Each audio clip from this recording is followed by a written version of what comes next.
Sandrine Berthamet, romancière et pavérienne. Bonjour, vous êtes sur Rivage, Rive est à la page, l'émission littéraire de Rive FM. Je suis ravie aujourd'hui d'accueillir Sébastien Jullian, qui nous vient de Grenoble, donc merci déjà de s'être déplacé jusqu'à Rive de Gier. Merci à vous pour votre accueil. Ainsi que Nelly Burglin-Razic, qui est son agent. Alors c'est assez rare en France, on va en parler du rôle de l'agent littéraire. Merci Nelly d'être présente aujourd'hui sur Rive de Gier avec nous. Oui, bonjour Sandrine, je suis ravie effectivement d'être là pour accompagner aujourd'hui Sébastien. C'est un grand plaisir pour moi de revenir sur Rive de Gier. Je ne suis pas ripagérienne, mais je connais très bien cette ville et c'est vraiment agréable pour moi d'y revenir aujourd'hui et répondre aux questions de Rive FM. Une ripagérienne de cœur qui s'est beaucoup investie dans le domaine de la culture et par rapport à la bouquinerie de la Passerelle et aux rencontres avec les auteurs. Alors cet auteur aujourd'hui, c'est Sébastien. Sébastien se définit lui-même dans ses propres livres quand on lit le champ de la biographie comme un métalleux, footballeux, informaticien. Alors est-ce que cette définition vous correspond ? Ça fait une grosse caricature, mais je pense que ce qu'on peut en déduire, c'est qu'au final, j'aime avoir plusieurs vies et plusieurs activités très diverses. Puisque, oui, on se doute que la littérature n'a pas trop sa place au milieu de tout ça. Pas forcément. En tout cas, pas forcément. Mais la littérature s'est initiée assez récemment, finalement, dans votre parcours, puisque c'est en 2016 que vous avez commencé à écrire. Déjà 3 livres à votre actif, 3 thrillers. Le premier, Dualité, le deuxième, Le berceau des ténèbres, et le troisième que nous présentons aujourd'hui est Des profondeurs, je crie vers toi. Alors, Le berceau du talion, et le deuxième. J'ai dit une sottise déjà, pour commencer. Bon, mais c'est pas gênant. Ça aurait pu être le titre. Ça aurait pu. Alors, effectivement, c'est venu tard, alors du moins l'écriture. La lecture, c'est quelque chose que j'avais laissé un petit peu de côté pendant mes années un peu étudiant. Après, j'ai fait plein d'autres choses, la vie professionnelle. C'était difficile de caler un moment en fait, pour trouver une place pour cette activité. Et en fait, en changeant d'emploi en 2016, c'est en prenant le train pour aller sur mon lieu de travail que je me suis dit il faut me remettre à lire et pourquoi pas tenter effectivement d'écrire mes propres histoires parce que j'ai toujours eu par contre beaucoup d'imagination et l'envie de mettre mes idées sur le papier, mais pareil, pas forcément le temps. Et là, j'avais le bon moment, j'avais le bon créneau. Et puis voilà, ça commence. Oui, et puis vous le dites aussi dans la biographie, au final, quand vous lisez une histoire, vous avez tendance à la réécrire à votre sauce et à la transformer. Alors, quitte à retransformer un matériau écrit par quelqu'un d'autre, peut-être, pourquoi pas, se lancer complètement dans son univers, et votre univers est riche. Alors c'est ça, moi je peux par exemple lire 10 pages et puis au bout d'un moment être parti dans mes délires, réinventer les personnages, l'histoire, imaginer une fin. Donc c'est vrai que la lecture pour moi c'était quelque chose de compliqué, j'avais du mal à être concentré et j'étais toujours pris justement mon imagination et c'est vrai que c'est quelque chose qui est venu tard, il a fallu, j'ai envie de dire, le bon moment. Et à partir du moment où je me suis dit, je vais essayer d'écrire, c'est là aussi où je me suis dit, qu'est-ce que j'aime dans la littérature, dans le cinéma, dans la vie réelle, dans les faits divers. Et voilà, j'ai essayé de faire un petit cocktail avec tout ça. Un petit cocktail avec tous les ingrédients qui vous plaisent. Et cette dualité qui apparaît finalement dès le premier roman. On a l'impression que vous êtes plusieurs dans votre tête. Et vous apparaissez même à l'intérieur de vos propres romans. Parce que le personnage a un nom finalement qui ressemble beaucoup au vôtre. Sébastien Jullian, c'est devenu Julien Servian. On s'aperçoit même qu'il se présente à certains endroits sous le vrai nom de Sébastien Jullian. En général, pour faire justement tout ce qu'il n'assume pas dans la vie réelle. On a l'impression que c'est un peu votre passager noir, quoi. Un truc à la Dexter, vous avez... Il y a une ambivalence. Il y a un petit peu de ça, je pense qu'il y a un côté aussi manipulateur vis-à-vis du lecteur. Et puis moi j'aime jouer, je suis un gros joueur aussi, donc c'est une manière effectivement parfois de me mettre en scène. Alors, comme un avatar en quelque sorte. Ça peut être ça, je peux m'imaginer dans la scène, je peux m'imaginer tout simplement regarder la scène, et je peux m'imaginer parfois aussi être là pour dénoncer certaines choses, parce que c'est aussi le but de mes romans. Il n'y a pas qu'un côté noir, hein, même si ça Ce reste... n'est pas gratuit, c'est Voilà. au service en fait d'une défense d'idées personnelles. Exactement. Je pense que voilà, toute forme de violence qu'on peut trouver dans un thriller, dans un roman policier, pour moi, elle doit toujours avoir un sens. Elle doit amener à la réflexion, c'est-à-dire que c'est aussi pour dénoncer des thèmes qui sont très importants, qui sont chers. Et ces thèmes-là donc, qui reviennent sont souvent orientés sur la justice. Hein. On a l'impression je dirais, une sorte de colère quand même qui apparaît à travers notamment tous les discours intérieurs des personnages qui essayent justement de punir, de châtier, de se substituer à ce que les hommes n'ont pas forcément réussi à faire. Cette colère-là, on la ressent quand même, surtout dans les deux premiers, et puis avec l'histoire du talion, hein, œil pour œil, dent pour dent. Donc, seriez-vous un justicier au final dans vos livres ? Il y a un petit peu de ça. J'imagine en fait ce que pourrait être ma propre idée de la justice, mais encore une fois, je la défends pas, je la soumets. C'est-à-dire, c'est une manière de dire au lecteur, tiens, si ça se passait comme ça, comment est-ce qu'on pourrait être amené à réagir ? Effectivement, je suis assez révolté, c'est le terme qui va bien, parfois parce que je peux voir ou lire.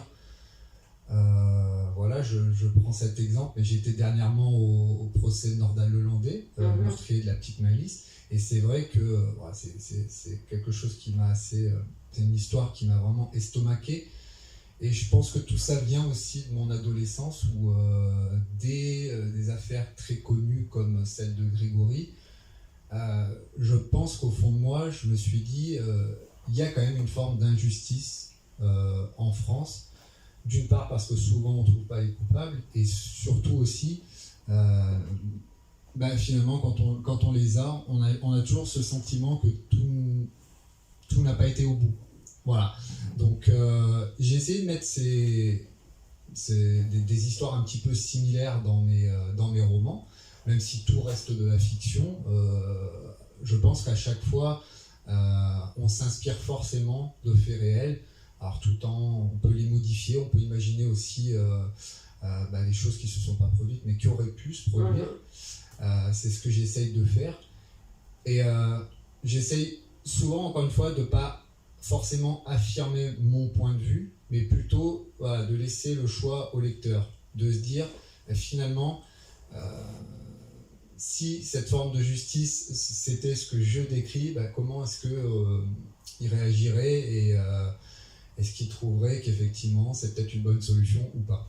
Une justice qui échapperait aux hommes pour être davantage pratiquement divine au final. Hein. Alors voilà, ça c'est dans le dernier roman, Des profondeurs je crie vers toi, je tire aussi vers cette explication, vers un petit côté fantastique, ésotérique, surnaturel, on peut l'appeler comme on veut, mais une manière de dire si finalement nous les hommes on n'est pas capable de se faire justice, est-ce que quelqu'un d'autre peut nous y aider ? Et forcément, qui dit justice, dit recours à la violence, châtier le mal par le mal. Donc parfois, ce sont les personnages qui assument évidemment cette prise de position. Mais on sent quand même que du coup, cela explore à peu près toutes les marges que la société laisse à l'état de faille. Ce que la police ne peut pas faire, ce qu'un avocat va réussir finalement à obtenir pour son accusé alors qu'il le savait coupable. Ça pose ce type de questions-là. C'est toujours dans l'univers de Grenoble, Chambéry, les montagnes, donc autour de chez vous. Pour autant, on vous sent du coup très, très présent, très investi par rapport à ces enquêtes et au choix que font les personnages de finalement franchir la ligne pour se faire justice eux-mêmes. Il y a cette forme du coup de colère dont vous disiez, c'est inspiré par ces enfants qui sont des martyrs. Et des thématiques qui reviennent, comme la thématique du viol, comme la thématique du harcèlement, qui sont des sujets qui vous préoccupent. Exactement. J'essaye même souvent, dans un roman, de ne pas aborder uniquement un thème. Voilà, par exemple, effectivement, dans Le berceau du talion, il y a le viol, le harcèlement, la cybercriminalité, il y a une réflexion aussi finalement sur les hommes de pouvoir et la manière parfois dont ils peuvent entre guillemets passer sous silence en fait certaines choses qui sont très graves. Moi, j'essaye toujours de penser aux victimes et aux familles des victimes. Et je me dis que il y a une forme de colère, oui, et de frustration par rapport à cette justice qui est très rarement quand même aboutie. Et voilà, j'ai toujours cette réflexion de mettre des personnages qui vont effectivement aller dans cette idée-là. J'ajouterais même que vous donnez la parole aux victimes puisque vous utilisez ce subterfuge d'avoir des journaux perso, intimes, dans lesquels ils se confient. On voit par exemple dans le berceau du Talion, Valentin Monge qui écrit sa souffrance, son calvaire, etc. avant que l'affaire ne dépasse totalement son point de vue personnel. Et le petit Andy, dans le dernier livre, Des profondeurs, je crie vers toi, qui lui aussi dans un journal va faire en sorte qu'on sache ce qu'il vit, quelles sont ses souffrances et d'incriminer la personne qui en est responsable. Ce recours à l'écriture, c'était important de mettre cette mise en abîme, une écriture à l'intérieur du roman. Alors, c'est important, effectivement, quand on parle avec des mots soit d'adolescents, soit d'enfants. Alors, il faut savoir aussi que Andy, c'est le prénom de mon fils. Donc, alors, bien sûr, il n'y a rien d'autobiographique dans tout ça, mais... Il ne vaudrait mieux pas. Voilà. Mais c'était une manière, finalement, voilà, je dirais que j'ai un peu écrit à sa place. Le fait de prendre son prénom, ben, je le visualisais en train de souffrir, et ces mots, c'est un peu les siens. Et c'était plus facile pour moi, même si forcément, c'est aussi une souffrance d'écrire tout ça. Faut aller le chercher, faut l'assumer. Mais j'essaye toujours, voilà, que ce soit très réaliste, très crédible. Et effectivement, quand on reprend les mots d'un enfant pour exprimer la souffrance, je pense que rien de tel, effectivement, oui, qu'un journal intime ou comme vous l'avez dit, Valentin, lorsqu'on est dans les dernières pages de son journal intime avant son suicide, effectivement, c'est très prenant. Et est-ce que c'était fait exprès de reprendre le prénom de Valentin dans le deuxième livre pour un enfant qui attrape du coup le fusil à pompe de son père pour aller se faire justice lui-même quand il regarde un documentaire? Et il y a le même prénom, je me suis dit, c'est peut-être des personnages récurrents d'une histoire à l'autre finalement, comme Sébastien Julien en tant qu'avatar qui réapparaît lui aussi dans le berceau, dans Des profondeurs, je crie vers toi, et qui passe en fait dans le village et croise les autres personnages. Ouais. Ça donne une espèce de trame. Ouais, c'est une manière parfois aussi de, comme je disais tout à l'heure, de finalement de rentrer dans l'histoire à un moment donné, de m'immiscer, de venir en fait un petit peu. Alors, en général, c'est pour passer un message, hein, mais j'aime bien ce côté-là. C'est un peu, je prends toujours cette comparaison, c'est un peu comme quand vous regardez un film et que d'un coup, un acteur fait un clin d'œil à la caméra. Voilà, et vous vous dites... il se sait observer et voilà. En fait, ça vous permet, vous, d'alerter ou d'interpeller le lecteur. C'est ça. Il y a un côté un petit peu aussi surprenant. L'idée, surtout, c'est de venir surprendre le lecteur, d'apporter comme ça quelques petites touches, en fait, de surprise. Un peu style jeu vidéo, où d'un coup, c'est à la première personne. On a vraiment l'impression que c'est très cinématographique, au final. Oui, exactement. Et puis, avec une bande-son qui est Slipknot. Alors... un peu Guns N' Roses je mets beaucoup de références musicales. J'ai toujours écrit en musique, du moins ces 3 premiers romans. Je m'inspire beaucoup aussi des paroles, même si ça, c'est des références cachées. Dualité n'était pas si cachée. Voilà, Dualité, par exemple, c'est le titre d'une chanson. Et si vous écoutez les paroles, vous verrez qu'il y a un lien. Il y a forcément un lien. Ça m'aide souvent à construire les personnages, par exemple. En lisant ces paroles, je me dis, qui pourrait les prononcer? Et puis je construis le personnage comme ça. Je me dis, comment est-ce qu'il pourrait en arriver à cette étape de sa vie pour parler comme ça? Et c'est un petit peu comme ça que je crée mes personnages. C'est souvent à partir de chansons. Et est-ce que vous recommanderiez du coup au lecteur d'écouter la BO du film en même temps du livre Ouais, d'ailleurs, je me suis amusé, hein, je les ai diffusés sur les réseaux sociaux, mais j'avais fait des playlists pour chaque roman. C'était en gros les chansons soit qui m'ont accompagné dans l'écriture, soit justement celles dont je me suis inspiré au niveau des paroles. Et oui, bien sûr, et vous verrez que j'ai un univers très rock, très métal, mais vous allez retrouver aussi du Stromae, du Queen, enfin en fait, voilà.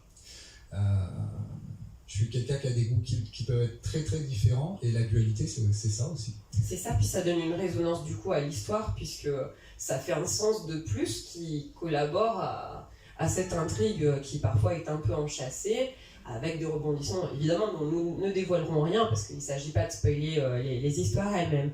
Du coup, la matrice de l'œuvre elle-même, c'est à base de chansons, à base d'informations prises dans l'actualité, des coups de colère, etc., par rapport à ce que vous pouvez trouver à droite, à gauche, mais ensuite l'élaboration du livre lui-même.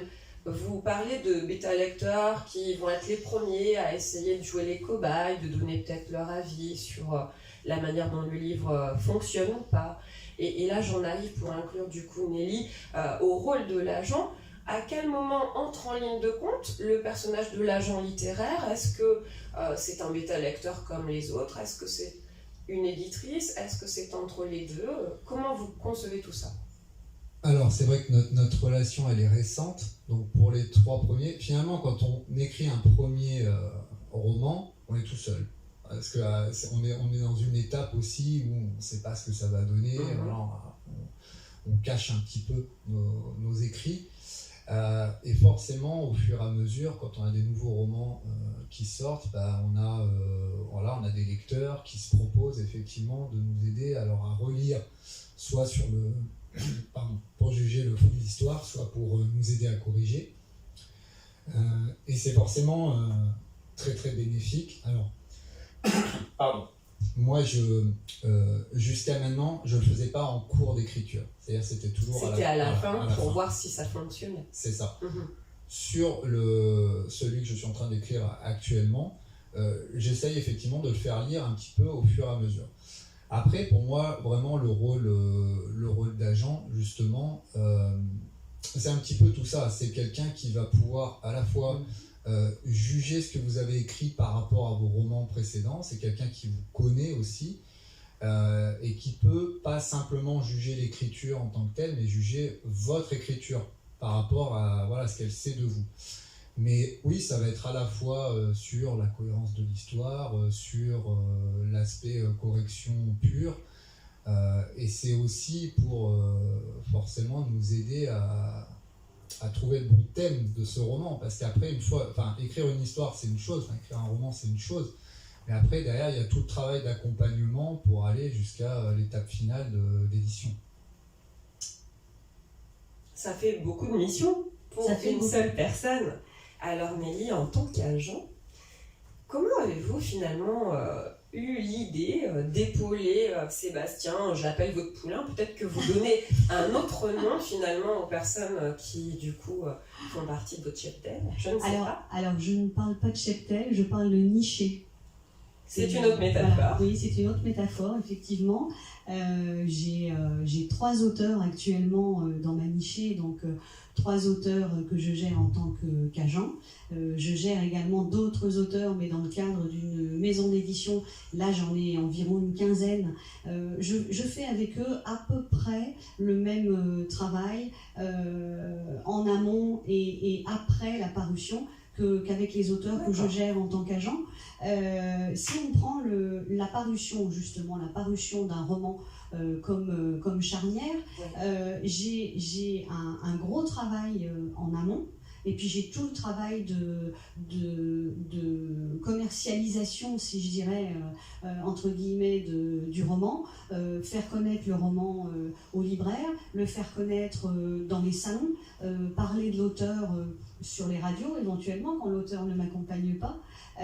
Ça, c'est ce que j'appelle le service après-vente par rapport au roman. Mais tout le travail qui est fait en amont, avant la parution du roman, consiste essentiellement, c'est comme ça que moi je le conçois, je me mets dans la tête de l'auteur. Alors imaginez, quand je me mets dans la tête qui de a Sébastien, déjà plusieurs personnalités. Voilà, on donc, est déjà quand je me mets dans la tête de l'avatar Sébastien Julian, c'est quelque chose. J'écoute du métal que je n'écoutais pas avant. Il risque d'y avoir une Nelly dans la prochaine histoire. Voilà, attention. donc, non, mais plus sérieusement, je ne conçois pas la relecture et le conseil auprès d'un auteur sans être capable d'utiliser ces mots, de parler la langue de l'auteur. j'ai 3 auteurs totalement différents donc dans ma fameuse nichée. Je fais toujours en sorte, quand je corrige leur roman, leur manuscrit avant la parution, de parler leur langue, d'utiliser leurs mots et de réagir avec leur mental. Je suis une bêta-lectrice, mais un petit peu particulière. Les bêta-lectrices classiques, ou les bêta-lecteurs classiques, lisent par rapport à leur état d'esprit propre. Moi, je relis en le texte. qualité de lecteur, Voilà. pour recevoir l'histoire. Voilà. Vous êtes du côté de l'auteur. Voilà. Moi, je relis l'histoire en essayant d'être complètement dans la tête de l'auteur et en essayant de savoir au maximum ce que l'auteur a voulu dire. Et quand je propose de changer des mots, quand je propose de changer des paragraphes ou des phrases, c'est toujours dans le respect de l'auteur et c'est toujours en utilisant ses propres mots. Tout le temps, tout le temps, tout le temps. Sébastien peut le dire. Oui. Je n'ai jamais imposé un mot qui ne faisait pas partie du vocabulaire ni de l'univers littéraire de l'auteur. Et ça, c'est fondamental. On ne corrige pas un roman comme ça sans avoir cette proximité littéraire avec l'auteur. Donc ça veut dire peut-être se limiter aussi au nombre d'auteurs Tout à dont fait. vous assurez le suivi éditorial, parce que C'est tout à fait ça. c'est compliqué d'avoir tant d'univers différents. Voilà, tout à fait. Et il y a... Surtout s'il faut écouter tout de suite. C'est l'agent au final qui a plusieurs personnalités. Ça, Oui, aussi. c'est ça. C'est la raison pour laquelle je ne peux pas avoir des dizaines d'auteurs à gérer en tant qu'agent, parce que il y a en plus à la base une notion qui est fondamentale pour moi, et on est d'accord là-dessus aussi, c'est la confiance. Quand je propose quelque chose concernant Sébastien Julian ou l'un de mes autres auteurs, je le fais toujours en sachant que je ne les trahirai pas, ni d'un point de vue humain, ni d'un point de vue littéraire. Et la confiance, c'est énorme. Voilà. Donc, il faut qu'elle s'établisse, il faut qu'elle soit là au préalable. Après, elle augmente au fil de la collaboration. Mais s'il n'y a pas une confiance de base entre un auteur et moi, je préfère refuser cette collaboration plutôt que de la faire de manière artificielle. Et je dis toujours à mes auteurs, le jour où vous perdez confiance, il faut me le dire tout de suite. Parce qu'on ne peut pas continuer comme ça. Bien sûr. Voilà. Mais ça veut dire du coup que vous avez connu Sébastien à travers ses écrits, ou alors il y a eu vraiment des séances de faire connaissance, quel est mon univers, j'adore Shutter Island, j'aime bien Ursula Tischbeck. Je pense que c'est un petit peu les deux. Il y a eu un énorme plan de séduction de la part de Sébastien. On s'est rencontrés sur un salon en 2018 et on a concrétisé notre collaboration en fin d'année 2021. Donc il y a vraiment eu une maturation de l'engagement de part et d'autre. Une relation qui se construit. Disons que moi, c'est une idée que j'avais depuis quand même pas mal d'années. De faire appel à quelqu'un pour m'assister, m'aider, enfin on peut utiliser tous les termes. Je pense qu'il y a plusieurs axes. C'est à un moment donné, on a besoin de compétences qu'on n'a pas, tout simplement. Et à un moment donné aussi, on a besoin de temps, tout simplement. Enfin, c'est un ensemble de choses. Et effectivement, on a besoin d'un regard sur le travail qui soit pas celui d'un proche au sens, par exemple, peut-être, enfin, si je fais dire ça à ma soeur, ma femme, voilà, très objectif, effectivement, voilà, neutre et juste, en fait, c'est le terme qui va bien. C'est-à-dire qu'effectivement, voilà, je sais très bien que si je donne un texte à Nelly, elle va vraiment me dire le fond de sa pensée, et effectivement, elle fera l'effort d'adapter son retour à ce que moi j'ai envie de produire avec cet écrit. Voilà.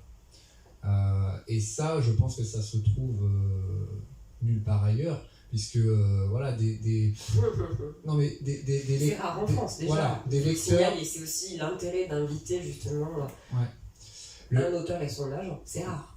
Oui, oui, tout à fait. Et puis, vraiment, je le dis, parfois quand on dit le fait d'avoir un agent, on se dit oui, mais ça, c'est une fois qu'on a 10 livres et qu'on est professionnel. Et pas du tout, je pense que c'est au début justement qu'on a besoin d'être accompagné. Surtout quand on veut franchir certains paliers et aussi se rendre compte que en tant qu'auteur, on a certaines limites. Comme je disais, ça peut être des compétences ou du temps. Et c'est important de formaliser ce soutien. Et le début, ça peut durer combien de livres alors? 3, 4, 10? Alors moi, je suis pas quelqu'un qui a très organisé ni qui a un plan de carrière pour quoi que ce soit d'ailleurs. J'ai très peu de plans, je suis assez opportuniste. Moi, je pars du principe, c'était aussi important de choisir un agent parce qu'à un moment donné, plus vous avez de livres, vous faites des salons, vous pouvez être sollicité, plus forcément ça prend du temps. Et moi, je veux avoir du temps pour le plaisir d'écrire. Donc, à un moment donné, pour moi, c'était devenu essentiel. Après, combien de livres, combien de temps comme beaucoup, en fait, tant qu'on y trouve un intérêt, une passion, tant qu'on est heureux de le faire, on le fait. Et puis, si ça s'arrête un jour, ça s'arrête. Je pense qu'il faut... Bien sûr. Mais du coup, ça veut dire que, par exemple, si une idée jaillissait demain, etc., vous la soumettriez d'abord à Nelly ou vous commencez un premier jet, vous lui demandez ce qu'elle en pense une fois que le travail est déjà, en fait... Je pense que je commence ce travail. Voilà. Oui. Ça, c'est ma façon de faire. Je suis quelqu'un qui peut être très vite influencé. Je suis à la fois aussi quelqu'un de très têtu. C'est-à-dire qu'en général, moi, l'idée d'un roman... changer d'avis. L'idée d'un roman, en général, c'est que je veux attaquer sur quelque chose, je veux mettre une idée en place. Donc, je pense que je vais forcément commencer par une trame, un début, quelques chapitres. Et après, effectivement, prendre le temps de m'arrêter et puis de me poser la question, est-ce que c'est cohérent ou pas, est-ce que... Mais imaginons, vous diriez un exemplaire de plus sur l'histoire du petit Grégory ou l'histoire du procès de Nordal le Landais, etc. Nelly vous dirait, j'ai par exemple dans mes connaissances l'information que c'est déjà en train d'être traité par un tel, etc. Ça vous arrêterait ou au final il y a de la place pour tout le monde et on peut se diriger vers le true crime, donc c'est-à-dire parler des choses d'actualité, plus que vers la fiction? Je pense que jamais j'écrirai sur quelque chose qui est vraiment trop proche d'une réalité. Ça sera forcément une inspiration. Mais on parlait tout à l'heure de l'affaire Grégory ou de l'affaire de la petite Malice. J'ai pris des ingrédients en fait de ces affaires-là, mais pour en faire quelque chose d'original, entre guillemets, mais si original ça veut pas dire mieux, mais c'est... Une fiction. Voilà, une fiction. Rester dans la fiction. Pour moi, un livre, ça reste une histoire. Ça reste quelque chose qui doit être crédible, réaliste forcément. Mais c'est quelque chose... Moi, en tant que lecteur, quand je lis un roman, j'aime me dire « Ah oui, effectivement, ça, je ne l'avais jamais imaginé comme ça. » Maintenant, comme disait Nelly, c'est un travail de confiance. Si jamais elle me dit « Là, tu es complètement hors sujet, ça ne va pas le faire », je pense que oui, je me remettrai en question à ce moment-là. On ne peut pas être hors sujet quand on est dans son univers, puisque c'est vous qui définissez l'univers qui vous représente.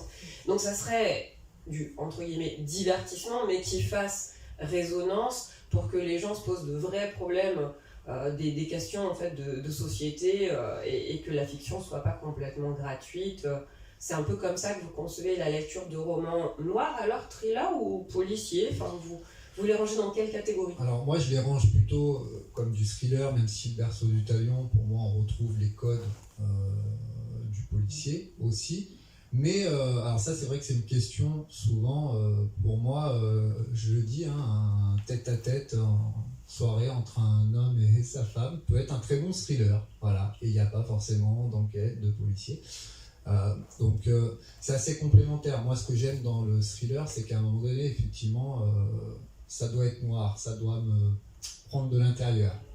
J'ai besoin, bien sûr, dans l'angoisse, le suspense, le rebondissement, mais j'ai besoin d'être confronté à quelque chose de noir. Voilà, ça c'est ce que moi je recherche en tant que lecteur, mais aussi en tant qu'auteur. Et du coup, Nelly, est-ce que c'est ce que vous recherchez chez Sébastien, du noir, c'est-à-dire qu'il ne se trahisse pas, qu'il garde C'est cette forme un peu pure de colère, de noirceur, d'humour. Tout à fait, c'est tout à fait ça. Moi, je rejoins Sébastien sur ce qu'il disait tout à l'heure, que quand on écrit, on s'inspire très souvent ou parfois de faits réels, mais que tout ce qui est écrit tout autour de ces faits réels, c'est de la fiction. Mais la fiction, dans l'univers d'un auteur, il doit y avoir une cohérence. C'est-à-dire que si un jour Sébastien m'envoie un manuscrit où il y a de la poésie, je lui dis non, là tu es en train de te galvauder complètement. Et il faut garder cette unité chez un auteur. Il peut écrire tout ce qu'il veut, mais il faut garder cette personnalité en tant qu'auteur. La personnalité de Sébastien en tant qu'auteur, c'est le thriller ésotérique, principalement maintenant. C'est ce qu'il écrit de manière de plus en plus poussée et de plus en plus précise. C'est vraiment son domaine de prédilection. Il faut absolument qu'il continue là-dedans. Parce que déjà les lecteurs y trouvent de plus en plus de plaisir. Moi je vois bien les retours les chroniques sur les livres. Les lecteurs de plus en plus reconnaissent l'écriture de Sébastien Julian et de plus en plus ils nous disent à la fin le prochain c'est pour quand ? Et alors justement, le prochain c'est pour quand ? Et le prochain est-il dans la même veine avec de l'ésotérisme, avec de plus en plus de précision en fait pour ces vengeances? Il y en aura. Alors le prochain, étrangement, ça sera le seul qui ne traite pas vraiment de la vengeance. Alors j'essaye toujours quand j'écris, quand je me lance entre guillemets dans un roman, qu'il soit quand même différent de celui d'avant. Voilà. Là le prochain, j'ai envie de dire, ça peut presque être vu comme un peu un mélange les trois premiers. C'est un polar ésotérique, on va le définir comme ça. J'y mets bien sûr de mon goût pour le surnaturel, le paranormal, tout en restant dans une enquête policière bien structurée. Et ce que j'aime aussi sur le côté un petit peu paranormal, fantastique, c'est qu'il ne soit pas non plus trop criant, qu'il ne nous tombe pas dessus trop vite.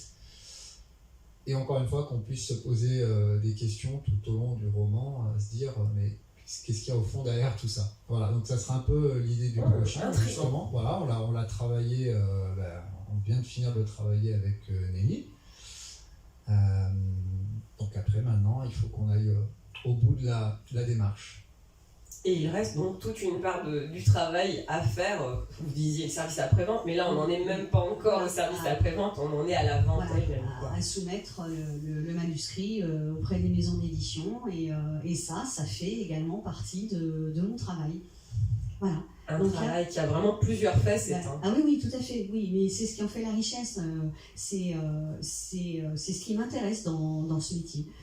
Pouvoir toucher à plein de choses. En fait, de pouvoir intervenir dans chaque étape entre le moment où l'auteur commence à écrire sur son clavier et le moment où le lecteur tient le livre entre ses mains. Et toutes les étapes intermédiaires, l'agent a la possibilité d'intervenir et d'amener un savoir-faire et un réseau, parce qu'il ne faut quand même pas se voiler la face. Ça fonctionne aussi énormément maintenant par réseau. Et c'est ce qui m'intéresse énormément dans ce métier-là. Voilà. Alors comme nous allons devoir conclure parce que le temps est imparti, c'est vrai que pour nous présenter ce 4e opus la prochaine fois, alors on demande à Sébastien ou on demande à Nelly de venir le présenter. Non. Est-ce que ça serait la même présentation? Pas du tout. C'est difficile de présenter le livre de l'auteur. On demande à Sébastien, parce que c'est Sébastien qui l'aura écrit, donc moi je peux parler des livres de Sébastien. Les deux présentations peuvent être intéressantes. Oui, les deux peuvent être. Ce serait amusant de les comparer et de voir d'ailleurs si l'auteur présente son livre de la même façon que l'agent finalement l'aurait placé. Oui, tout à fait. Mais vous allez voir, deux personnes vont voir un film, elles ne vous le raconteront pas de la même façon. L'important c'est de ne pas raconter la fin. Voilà. Et le titre alors, il est arrêté ou nous ne le saurons pas? Si, normalement il est arrêté. Oui. Il a une logique. En plus. Il a une logique dans l'histoire. Donc à partir du moment où le titre a une logique dans l'histoire, il est bien choisi. Et si on change le titre, forcément, la logique de l'histoire, elle devient un petit peu bancale. Donc il faut effectivement, je pense, garder ce titre. Sauf si un éditeur nous dit « Ah non, moi je... » Donc on va dire que c'est un titre provisoire. Ouais. Exactement. Est-ce que les auditeurs pourront le connaître quand même ou non? Ça va être l'objet d'une prochaine interview. Moi non, peut-être pas, on va garder secret. On va garder le secret et puis on vous remercie en tout cas d'avoir parlé de ce partenariat, de cette entente, de cette confiance qu'il peut y avoir entre un auteur et son agent littéraire. Et puis bravo donc Sébastien pour les 3 premiers thrillers qui finissent par trouver un public qui attend du coup plus de paranormal ou d'ésotérisme ou en tout cas cette même maîtrise qui fait votre style et du coup qui me plaît. Merci beaucoup à vous d'avoir été présent aujourd'hui sur Rive FM et à très bientôt Sébastien, Nelly. À bientôt Sandrine, merci À très de m'avoir bientôt. reçu sur Merci, Rive FM. Merci. À bientôt.